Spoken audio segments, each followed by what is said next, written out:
نبوت کا دعویٰ کرنے والے مسیلمہ کذاب۔ ناظرین، اس بدبخت جاہل اور عقل کے اندھے شخص نے نبی پاک علیہ الصلوۃ والسلام کے دور میں ہی نبوت کا جھوٹا دعویٰ کر دیا تھا، مگر اس کو صفحہ ہستی سے نبی پاک کے دور میں نہیں مٹایا گیا، بلکہ مسلمانوں کے سب سے فرسٹ خلیفہ، سب سے پہلے خلیفہ، یار غار اور یار مزار سیدنا صدیق اکبر رضی اللہ تعالیٰ عنہ کی جو فوج تھی، آپ کے حکم پر اس کے خلاف باقاعدہ ایک پورا لشکر بھیجا گیا اور اسے تباہ و برباد کیا گیا۔ مگر یاد رہے کہ یہ شخص قبیلہ بنو حنیفہ کا سردار تھا، یہ اپنے قبیلہ بنو حنیف کے ساتھ مدینہ منورہ حاضر ہوا۔ یاد رہے کہ پہلے وہ نبی پاک علیہ الصلوۃ والسلام کے پاس حاضر ہو چکا تھا اور آپ پر ایمان بھی لے آیا تھا، مگر ایمان سے پھر کر بعد میں وہ کافر ہو گیا۔ اس نے شراب و زنا کو حلال کر دیا، نماز کی فرضیت کو ختم کر دیا، اس طرح طرح طرح کے گمراہ کن عقائد کی اس نے بنیاد ڈالی۔ اس میں سے چند کی ڈیٹیلز آپ کو بتاتے ہیں۔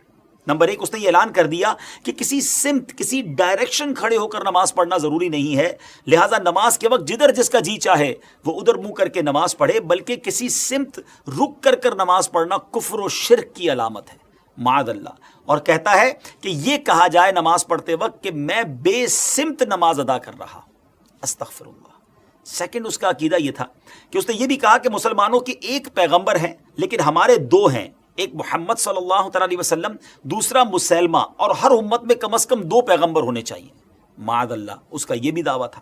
تھرڈ، اس کا عقیدہ یہ تھا کہ وہ اپنے مسیلمہ کے ماننے والوں کو رحمانیہ کہلاتے تھے، اور بسم اللہ الرحمن الرحیم کا معنی یہ کرتے تھے شروع مسیلمہ کے خدا کے نام سے جو مہربان ہے، وغیرہ وغیرہ۔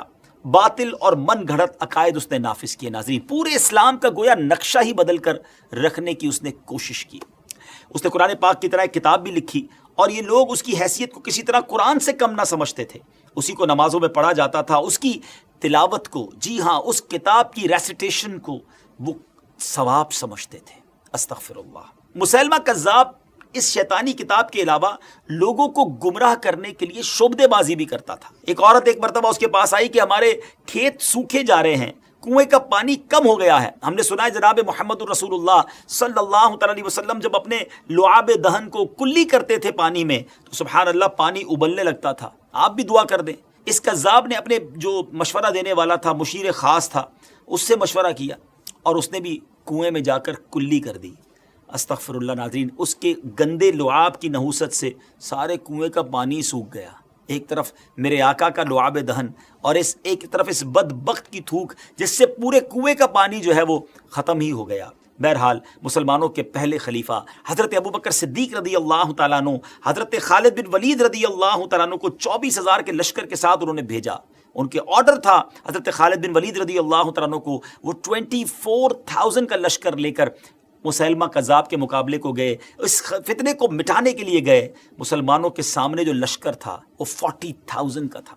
جی ہاں ناظرین، 40,000 لوگوں کا لشکر مسیلمہ کذاب کی طرف سے آیا، خوب لڑائی ہوئی، مگر اللہ تعالیٰ نے مسلمانوں کو سکسیس، فتح نصیب فرمائی، اور یہ بدبخت کذاب جو تھا مسیلمہ، یہ حضرت وحشی رضی اللہ تعالیٰ عنہ کے ہاتھوں سے مارا گیا۔ حضرت وحشی رضی اللہ تعالیٰ عنہ یہ وہی ہیں کہ جو اسلام لانے سے پہلے جن کے ہاتھوں حضرت حمزہ رضی اللہ تعالیٰ عنہ شہید ہوئے تھے۔ جب انہوں نے مسیلمہ کذاب کو قتل کیا تو ایک جملہ کہا کرتے تھے کہ میرے ہاتھوں سے اسلام کے بھی سب سے بہترین شخص جو ہیں وہ قتل ہو گئے تھے، چونکہ وہ ایمان نہیں لائے تھے، مگر گویا کفارے کے طور پر وہ کہا کرتے کہ اللہ نے مجھے یہ بھی موقع دیا کہ کفر پر جو سب سے زیادہ نبی پاک کا گویا دشمن تھا، کذاب تھا، نبوت کا دعوے دار تھا، اللہ کا مجھ پر احسان ہے کہ وہ میرے ہاتھ سے مارا گیا۔ اس جنگ میں مسیلمہ کی فوج کے 10,000 لوگ مارے گئے اور مسلمانوں کے 1,000 کے قریب شہید ہوئے، جن میں سے 100 ایسے مسلمان تھے جو حافظ قرآن تھے۔